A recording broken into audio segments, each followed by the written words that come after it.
All right, so this is the third episode of my podcast I made called The Siege Spirit. I'm here with a very special guest, a very OG member as well. This is k3nHD. He is a longtime figure in the R6 scene. He's been an OG member on Disrupt Gaming as well, which is another esports organization, very popular in the R6 scene. They are in the NA League. Go cheer him on and all that kind of stuff. You've probably seen Ken on Twitter, but he has mainly known for his Twitch channel with over 10,000 followers. That's huge, man. And he has an Instagram page of over 30,000 followers. He's been in the scene for a long time, keeping updated, spreading the positive vibes. If you had to think of one kind person, any positive vibes, anything like that, you would think of Ken, the man himself, always smiling, always giving a good time for us. And best of all, he's been doing charity streams for a very long time. And he's been just doing more for other people than putting himself. So Ken, you're definitely a really good guy. I appreciate you for coming on the podcast with me today. Absolutely, man. Thanks for having me. And I just wanted to note in the background there, I love the basketball thing. Kind of want one Oh now. yeah, dude. I've had that for a long time, man. Just happy to be in the camera angle, man. Good dudes. But I mean, how long have you been playing Siege for? I don't remember the exact season I joined, but usually people do, right? But I do remember seeing Black Ice in the store when I originally bought it on Xbox. I remember seeing Black Ice in the store. I'm like, I'm not gonna spend any money in this game. And now, a few years forward, I'm kind of kicking myself in the butt. So, but yeah. So I probably really got into you now. I mean, I see Black Ice on the buck all the time. So I mean, that probably brings you back to the old days. So you said you came from Xbox, right? Yeah, I came from Xbox. Yeah. Nice. And what season did you transfer to PC from? I think it was it must have been Velvet Shell. It was right after or during Operation Health. I remember we can check R6 tab real quick if you want to know exactly, but go for it. I think it was Velvet Shell. Hold up. Look, really? I'm curious now. You're man, I think that's probably one of my favorite seasons, just looking at that review of like, oh wait, what's this? It's like a jackal, it's like a guy in a black mirror. Like, wow, I was a bit like, me and my friends were so hype over that too. No, it looks like it was Chimera. Okay, it was Chimera. Oh, so really? not the same. But still, it was transferred over like with 2 weeks left, and I decided to grind out rank then. Probably the best. So like, what kind of like made you want to like play Siege? Did you like come from like any other games and all that before Siege? Oh yeah, so I used to be a competitive player back in COD 4. Used to play a lot of ESL, CEVO. Really? Yeah, I did not know that. How did I not know that? That's actually where I get like my just yeety kind of shift W play style. But I used to play COD 4 and COD 2 on PC all the time. And so I stopped gaming for years because I was doing firefighting, and I decided to come back to Xbox because some of my real life friends were saying like, hey, you should get an Xbox, and like, okay, peer pressure, and here I am. So did you play competitive COD on the PC before you got an Xbox or after? I played competitive on the PC in like 2007. So really? Like Oh, so you've been playing mouse and keyboard for a long time. So switching PC was like not your first timer. Yeah, no, I remember rocking the ball mice in one of my ESL games or one of my CEVO games. Wow. It was I was probably crazy. like 4 years old at that time. I think I was a youngling, and Ken's already gunning people in COD. Well, that's actually the funny part about the name, right? So the name HD back in COD 2, COD 4, you used to throw HD when you had a 720 or a 1080p. Well, sorry, not 1080p wasn't a thing back then. The 720p monitor, and if you wanted to flex like on the rest of the lobby, you throw an HD in your name, and that's why I get it. Yeah, now it's just like, oh wow, you've been on for a long time. I did not know that. Yeah, I've been around for a little bit. So like, once you started playing Siege, what do you think really stood out to you? Like, what did you make you just fall in love with the game with? It's partly the intel war and partly like the utility war that you have to play, and COD 2, COD 4 very specifically, and then some of the games that were out at the time when Siege was originally released. There was nothing really utility based. It was all gun based. Like when you jump into CS:GO lobby, like it's not defined by like shields or anything, right? Mhm. It's all defined. It's all defined by like by purely gunplay. No environment manipulation. That was one thing that really caught my attention.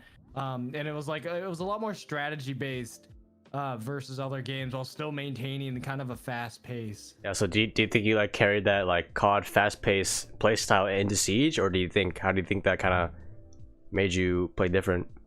So I guess it would really just depend, because there's a two. I'm sure you understand as a fellow streamer. There's usually two sides of you when you play as a streamer. There's one side that's super focused on entertainment, super focused on like, okay, you know what? Maybe I'm just gonna go full send or like one like and just hope for the best. Take 50-50 gunfights. Like you really shouldn't, but it's good content, right? Yes, It's fun got for for the people to clip. watch. Oh yeah, yeah, you gotta get it for the clip. Exactly. But then there's a different side of me where like in scrims and practicing and stuff like that, or at least when I did at the time, it's really patient. It's really methodical. It's more decisive pushes rather than like just overall aggression without any droning. Yeah, I see in that back you got a space station, a liquid charm. You have your own jersey back there. Like, how long ago did you get those? Oh, okay, cool story. So this one's the newest one. This is the space station like jersey that they gave out during the charity stream with CCS. So I ended up being lucky enough to get one of them. All the homies are like signed it and everything is great. It's awesome. Oh, really? So it's all signed by like the space station team? Yeah, everyone but Luke, which is really weird. Like even Lycan signed it, and I love Luke. I've known Luke since Disrupt, and I was like, "Where's Luke?" So, that's pretty sick. But that's really awesome that you have it all framed up and like for us to see. Yeah, yeah. And then this one is it was a gift from the EG guys. I helped them move into the area, and you know, just been hanging out with them, and they ended up getting me a gift. And this was right before like their logo swap too, so it was really interesting. That looks awesome.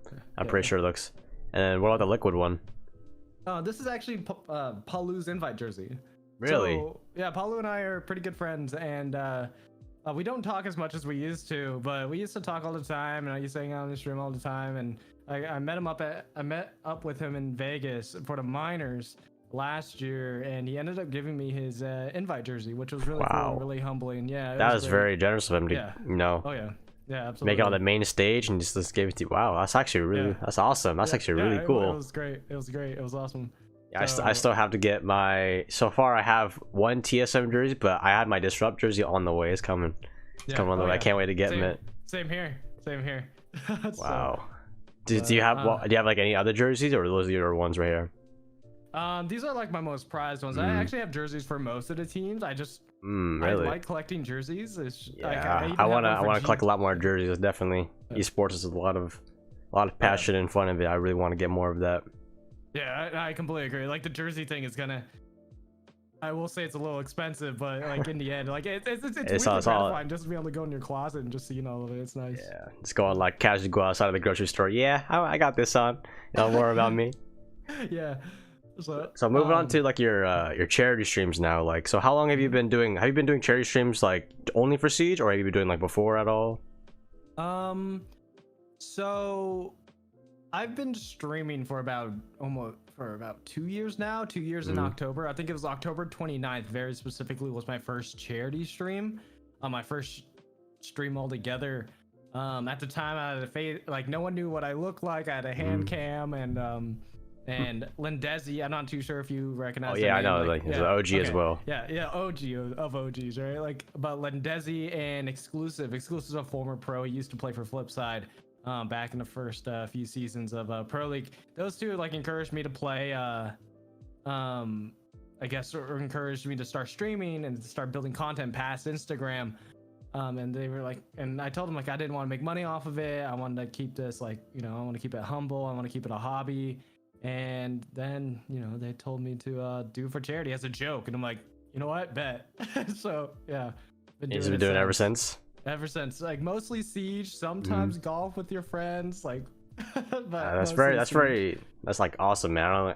We don't know very many other charity streamers. They do here and there, but you're constantly on the game. You know, you're always always just doing it for a good cause, and then everybody appreciates that. Like they know you are just a big ball of positivity, basically.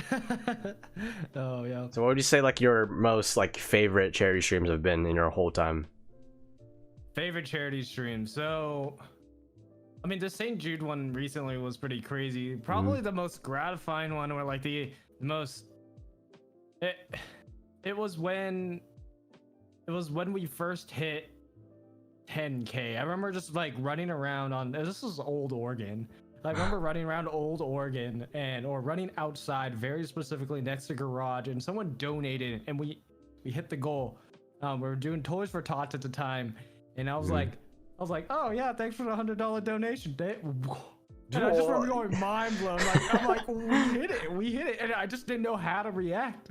I didn't want to throw the game, but at the same time, I wanted to stand up and start like dancing and twerking or whatever, like whatever they do to celebrate. So yeah, we know you got the special dance moves for us.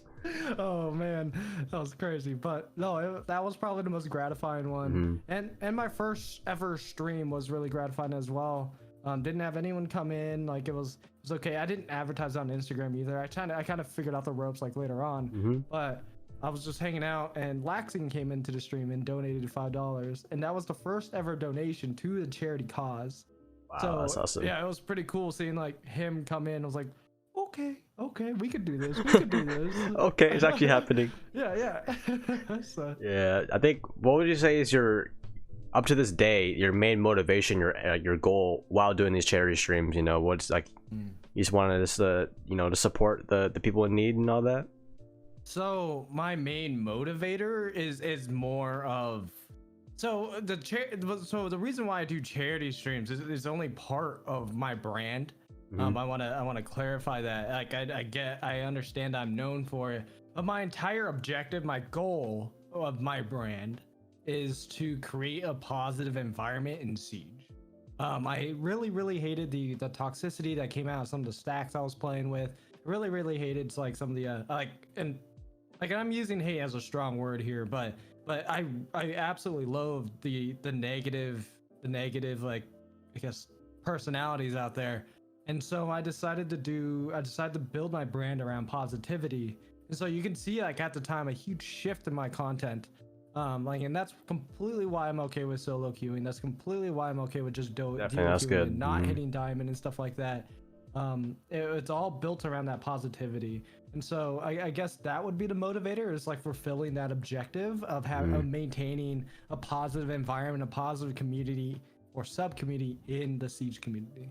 Wow, that's very awesome of you. I mean, I don't think many other people would do that, but like that's very to take that turn, to really, I think you'll really make that impact. I mean, like one day, maybe even in gaming, there's that OG Ken, he started it all and all that. But yeah, that's actually awesome, man. That's really dope that you're doing great things for everybody, not just even if someone's having a bad day, you're out there just making everyone's day. Definitely. Yeah. So like for people starting out their streams and all that kind of stuff, what would be some advice that you would give to a person streaming many hours a day to no viewers? And how did you feel in the beginning? What do you think broke that threshold to help you gain that good audience?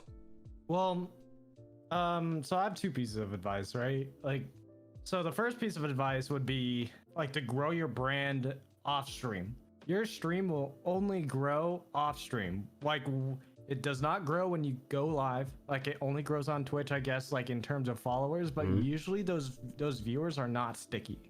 So what you need to do is you need to create sticky viewership, and you do that through like releasing YouTube videos, Instagram videos, or photos. You build a social media following on Twitter, and you treat Twitter like a business kind of platform. Yeah, you can be a little snarky. You can pull Wendy's and be snarky and be like kind of like that, but you do need to treat it like a business platform. Like you have to build your brand off of Twitch in order to grow Twitch. Yep. You gotta water the tree, like that bamboo tree, the Chinese bamboo tree. Exactly. So, and the second piece of advice I would give is to keep in mind that most people, this is gonna be a little grim here, but like most people are not successful on Twitch. Most people still stick with like 0 to 5 to 10 viewers. Most people that you see with 20 to 25 viewers, those are honestly the top percentiles, just because there's so many, there are already so many players on the court that there's not enough viewers. So you need to understand that you're fighting in a very competitive environment. So you need to go and enjoy life a little bit and come back, and that does resonate very well with your mentality and your streaming personality. Mm-hmm. So, Definitely building up that, so that, you know, just kind of doing for fun as well. You know, if you're not having fun streaming, it's definitely gonna be, it's really hard because you're basically being someone that you're not. Just for like, you know, you definitely gotta just treat streaming as like, you know, your streaming personality, and then also balancing it as well with, you know, your IRL stuff and all that. But that's actually well said. I cannot say that any better. So what would you go for it? Go for it. No, go ahead. No, you go ahead. So like in the end, you just have to set reasonable expectations. And I'm not saying that as in like don't go live your dreams and don't go and try to become like full-time Twitch. What I'm saying is you need to set reasonable expectations, as in like divvying up your goals. So it's all reachable. So eventually when you get there, it's like you went up little steps instead of trying to freaking hurdle a mountain. So anyways, what were you saying? I was gonna ask you about, you already kind of answered it. I was gonna ask you about like the hurdles and the expectations, but moving on to all that kind of stuff, you know, what do you think your current thoughts on like the meta in Siege right now? People will say it's just you don't seem not too happy about that. No, like it's a very common question I get, and like honestly, I'm a realist when it comes to meta. Like I think a lot of big picture. Like when Ash R4C, like when the ACOG was taken from Ash's R4C, the MP7 and the 416, I was like, cool, makes sense. And you know, I kind of got a lot. I kind of lost like 1,000 or 2, like. I think I legitimately lost 1,000, 2,000 followers on Instagram over that one comment, and because it was very controversial. Wow. Like I think changes like that make sense. It's all data driven. You have to understand that Ubisoft is incredibly data driven. They wouldn't make a decision that is bad for their business. That makes no business sense. They're here to make money. So like why would they go and make ill-informed decisions? I think that people need to understand that. So there is data always backing up these changes. Saying that, do they have a complete understanding of how the meta will probably translate out from theory to actuality and practicality? Probably not. They do their best to fill in the gaps with say pro play days and stuff like that, and content like creator feedback. But you know, but that's all theoretical still, right? Like it doesn't translate over 100%, but they're doing their best. Yeah, there's always gonna be those players that be like, man, Ubisoft is only listening to the pros, you know. They're like, oh, but you know, not everyone wants to have fun, blah blah blah. You know, it's just like, I think people really need to have that different perspective of, okay, you know, yes, it's a balance, like, but the pros, what they want, also just to balance like the overall how their game is played and all that kind of stuff, like how they took Jaeger down to a 2-speed, just because they thought probably they probably like, oh, pros think they roam too much, or it's just like they, you know, it's just like it's a little bit different. You know, the pick rate of Jaeger is insanely high, and they want to give other operators a better chance of roaming and all that kind of stuff, is balancing the game out, and all that kind of stuff. Yeah, with Jaeger's a challenging one, right? Because he's always been a necessity just based on his utility alone, and that will never change. You can make him a 1-speed and give him pistols only and give him dualies for all I care, right? Like, and he will always be picked because of how strong because how important the utility is. Yeah. No other operator has that kind of projectile catch. Right. And let's be real here. We were always burning ADSs. We're always trying to get rid of shields. We're always trying to do something with utility. It's just that there's like an additional layer to the onion now, and I get it. It with like one additional layer to the onion might take an extra 15 or so seconds, which does influence like terribly on a 3-minute round in ranked. 3 minutes? Yeah, 3 minutes. 3 minutes. Yeah, okay. I had to second guess myself there, but like in the end, like we've always been doing this. It's just that one additional onion layer, I guess, was the straw that broke the camel's back for players before voicing their concerns.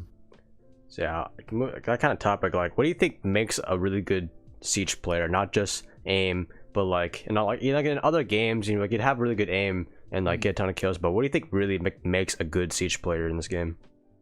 So I think I can't say it. Adaptility. I don't know, bro. What is the word anyway? Adaptility, is that a word? Being able to adapt. Yeah. I type it out all the time, but I'll just leave it at that. But like the being able to adapt is like a big one. And I think and that's a very common one. That's the story of Siege, is being able to adapt. So I think that's a cop-out answer. I think the other two pieces that would be missing is resilience and then vision. First off, you need to be able to envision the entire playing field. The strongest players like know like how the entire playing field is like playing out, how you can navigate around that, right? If you don't have vision in this game, then you're not gonna be able to understand flanks. You're not gonna be able to understand utility burns. You're not gonna understand like probable weaknesses in certain setups. And then resilience would be the other piece, because in this game, like you can go and kill Bolo. It's not like COD where like they're just running through you after 15 kills, like and then they die, right? Or like 15-20 kills, like kill chain or whatever you want to call it. But you can go and kill Bolo every round. But it's like, how is Bolo being impactful and everything, right? So I'm setting all that aside. I think resilience and being able to carry what you're doing and learning lessons over and over and over is like as if you're getting punched in the face over and over and over. Being able to stand back up and say, hey, I need to keep going at it.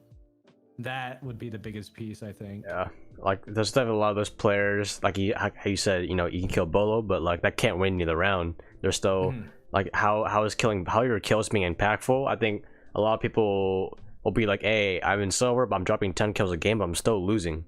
Like, yes, you're dropping a lot of kills. I can show that you're able to win your ones, but like, are you able to win the right ones? Are you just spawn killing, or are you actually killing like good operators that are big in the round? So definitely that's right. Like, you know, you can kill the best player on the team, but you still have to deal with all, like, you know, how the game is supposed to be played, like bomb, scare area, like whatever the objective is.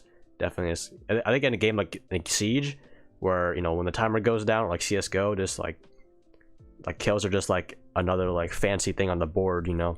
But definitely absolutely. I mean, there is a need for herd thinning, but one of the things I've noticed while casting is that like a lot of these kills, just a lot of people who throw up like 15 kills on the board but still lose 7-0, like it doesn't, the kills don't matter. You gotta know how to translate kills into execution, right?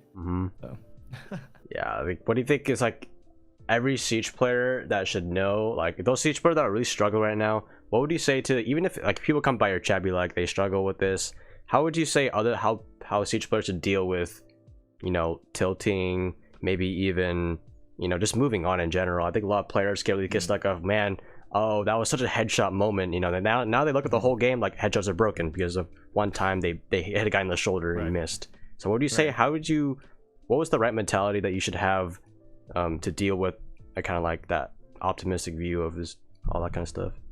You know, that comes down to mental maturity, right? Like you can see that in my streams all the time. I play 8 hours a week, if you didn't know. And so I'm gonna struggle with consistency in terms of my gameplay.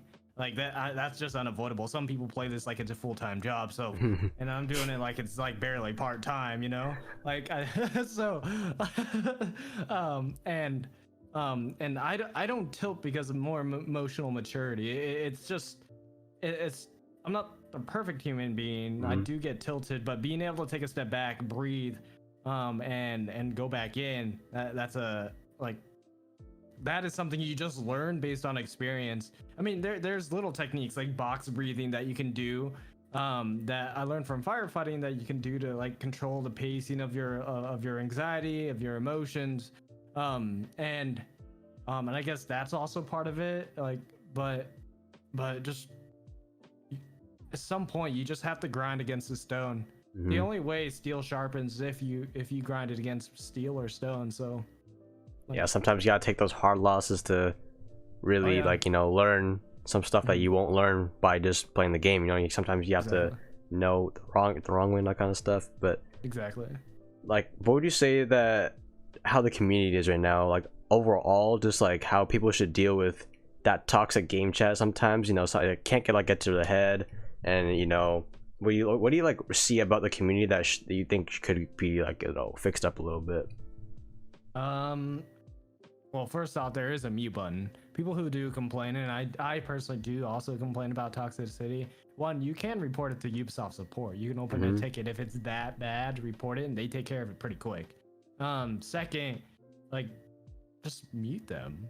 Like they added the mute function for a reason. You can go and mute them. You don't have to deal with it. I understand. Yeah, it's bad. Yeah, like maybe like the racism, the sexism shouldn't exist, but like you can actually avoid it so your experience does stay positive. I understand. Again, I get it. It's like annoying. It's bad stuff, but you gotta control what you can control. Yeah, I think that's a lot of people. Like people don't understand that some things are just not going to be in their control sometimes. They need to focus on what they can do to really focus on that. That's really good. Well said. Keep going. Yeah. And then the other piece of it, like would be like the Twitter drama and the Reddit drama and stuff like that, right? Stop fighting fire with fire. Like, kill it with kindness, dude. Like, so I saw one content creator go after another like earlier this week, and I'm sitting there, I'm like, dude, I respect both of you, but both of you are just playing this really stupid game where you're butting heads like on the TL. Like, this does not look good for anyone's brand. This makes me roll my eyes. This makes me think you're like 16. Like, I don't know, they probably are. And like, it's just, you just don't fight fire with fire, kill it with kindness. There's ways to address the problem like that isn't just kicking and punching. Yes. Well said. Yeah, I think recently I've been saying, you know, to people, like, people think kindness is a weakness. They'd be like, oh man, if I don't want to look soft, man. I don't want to, you know, I gotta look tough in front of the homies, you know. I gotta roast them back, you know. Yeah, but you know, it's definitely like people just get it wrong. Like, man, come on, just you gotta be mature at the end of the day. Yeah, no, I completely agree with you. It's just some people just kind of, I don't know, it's like, you can look tough all you want, but I would rather adopt like a respect mentality, right? Like, you know, like treat someone else how they like to be treated, kind of thing. So it's not kindness, right? It's not true kindness, but rather it's something more genuine than kindness. It's you're treating someone nicely at the beginning because that's how you want to be treated. But if they start escalating stuff, then you start, you know, doing your own thing. You start doing, like, going over here, going off to the side, because it's a respect thing. Like, you don't care what they do because they obviously don't care about you. So that's my philosophy, is like treating people with respect, and that's a two-way sword. So yeah, definitely. Yeah, that kind of two-way of, people probably know this, all that kind of stuff, but they'd be like, all right, I know I'm online, I'm on Discord, I'm on Twitter, I'm behind a screen, you know, you can say whatever you want, there's no immediate consequence to that. So people will just be like, all right, I'm just gonna do whatever, I'm not gonna see this guy IRL, you know, what does it matter who's gonna, you know, there's no like punishment, you know, kind of thing. Like, okay, there's no moderator, there's no dude behind me can be like, hey, don't say that, you know. But they just have nothing to hold him back, and they just let it all rip, just for like, okay, this will get more likes, you know, I'm gonna say this, but you know, like, so. Yeah, I mean, your behavior online is like, just because you have like that anon status doesn't mean you're like, it's actually anon. Like, the way you behave online does translate out into real life and how you actually treat others. So if you see yourself treating someone like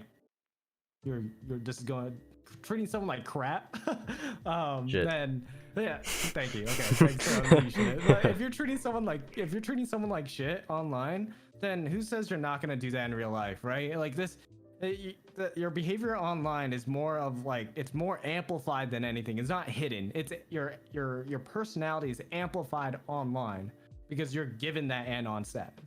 So like, don't be fooling yourself by thinking like you're being like this super negative person online, but you're actually a good guy online or something, or offline, you know what I mean?